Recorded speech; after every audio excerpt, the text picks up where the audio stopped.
ஈரானை உடைக்கும் திட்டம். தெஹ்ரானின் எண்ணெய் உயிர்நாடியை இலக்கு வைக்கப் போகும் அமெரிக்கா. இஸ்ரேல் மீது ஈரான் கொத்து குண்டு தாக்குதல்.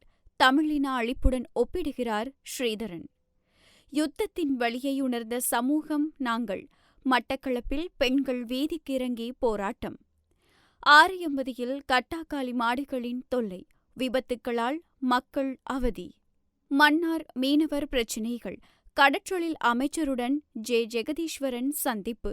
யான் மீதான பயங்கரவாத தடை சட்டம் நீக்கப்பட வேண்டும். பிரசாந்தன் கோரிக்கை. முல்லைத்தீவில் பூப்பந்தாட்ட பயிற்சி முகாம். இளையோரின் திறனை வளர்க்க நிதியுதவி. மன்னாரில் பாரம்பரிய சிலம்பக்கலை ஆரம்பம். 35 ஆண்டுகால அனுபவமுள்ள ஆசானின் வழிகாட்டல். யாழ்ப்பாணத்தில் தமிழ் தேசிய மக்கள் முன்னணியின் மகளிர் தின விழா. மாத்தளையில் நாமல் ராஜபக்ஷ வெகு விமர்சையாக கொண்டாடப்பட்ட மகளிர் தின கொண்டாட்டம். ஈரானின் எண்ணெய் ஏற்றுமதியில் சுமார் 90% அளவு கையாளப்படும் காக் தீவை அமெரிக்கா கைப்பற்றும் திட்டம் குறித்து அமெரிக்க அதிகாரிகள் விவாதித்து வருவதாக அண்மைய செய்திகள் தெரிவிக்கின்றன. ட்ரம்ப் நிர்வாகத்தில் உள்ள அதிகாரிகள் இந்த தீவை கைப்பற்றுவது குறித்து விவாதித்துள்ளதாக தெரிவிக்கப்பட்டுள்ளது. இந்த தீவு ஈரானின் மிக முக்கியமான எண்ணெய் ஏற்றுமதி மையமாக உள்ளது. இதன் மூலம் ஈரான் தினசரி சுமார் 1.5 தொடக்கம் 1.6 மில்லியன் பீப்பாய் கச்சா எண்ணெய் ஏற்றுமதி செய்கிறது. இதனை மொசாட் அமைப்பும் உறுதிப்படுத்தியுள்ளது. குறிப்பாக வெள்ளை மாளிகை அதிகாரியொருவர் ஈரானின் எண்ணெயை பயங்கரவாதிகளிடமிருந்து பறிக்க வேண்டும் என்று கூறியுள்ளார். இது ஸ்ட்ரெய்ட் ஆஃப் ஹார்முஸ் மீதான கட்டுப்பாட்டை இறுக்குவதற்கான தொடக்க நடவடிக்கையாக இருக்கலாம் என சில அறிக்கைகள் தெரிவிக்கின்றன.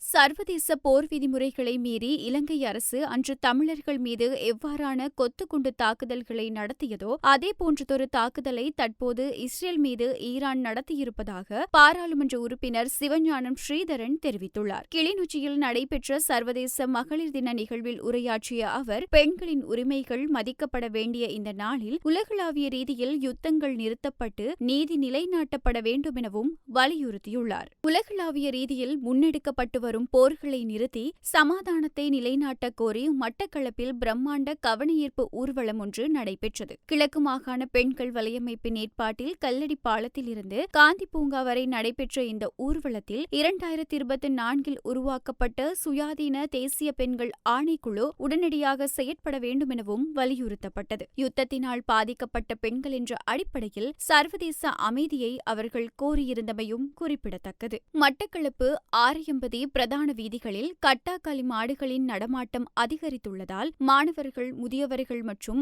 வாகன சாரதிகள் பெரும் அச்சுறுத்தலுக்கு உள்ளாகியுள்ளனர். கால்நடைகள் திடீரென வீதிகளில் குறுக்கிடுவதால் விபத்துக்கள் அதிகரித்து வருவதுடன் அவற்றின் எச்சங்களினால் சுகாதார சீர்கேடுகளும் ஏற்பட்டுள்ளன. இது தொடர்பில் ஆரையம்பதி பிரதேச சபை எவ்வித நடவடிக்கையும் எடுக்கவில்லை என அப்பகுதி மக்கள் கவலை வெளியிட்டுள்ளனர். மன்னார் மாவட்ட மீனவர்கள் எதிர்நோக்கும் வாழ்வாதார பிரச்சினைகள் தொடர்பில் ஆராயும் பொருட்டு கடற்றொழில் அமைச்சருக்கும் மீனவ சங்க பிரதிநிதிகளுக்கான சந்திப்பு யாழ்ப்பாணத்தில் நடைபெற்றது. தேசிய மக்கள் சக்தியின் வன்னி மாவட்ட பாராளுமன்ற உறுப்பினர் மயில்வாகனம் ஜெகதீஸ்வரன் தலைமையில் நடைபெற்ற இந்த சந்திப்பில் மீனவர்களின் பாதுகாப்பு மற்றும் எல்லை தாண்டிய மீன்பிடி உள்ளிட்ட விடயங்கள் குறித்து விரிவாக கலந்துரையாடப்பட்டது. தமிழ் மக்கள் விடுதலை புலிகள் கட்சியின் தலைவர் சிவநேசத்துரை சந்திரகாந்தன் எனப்படும் பிள்ளையான் மீதான பயங்கரவாத தடை சட்டம் நீக்கப்பட வேண்டும் என அக்கட்சியின் பொதுச் செயலாளர் பூபாலப்பிள்ளை பிரசாந்தன் கோரிக்கை விடுத்துள்ளார். அவர் மீது குற்றச்சாட்டுகள் இருப்பின் சாதாரண குற்றவியல் சட்டத்தின் கீழ் விசாரிக்கப்பட வேண்டும் எனவும் அவர் தொடர்ந்து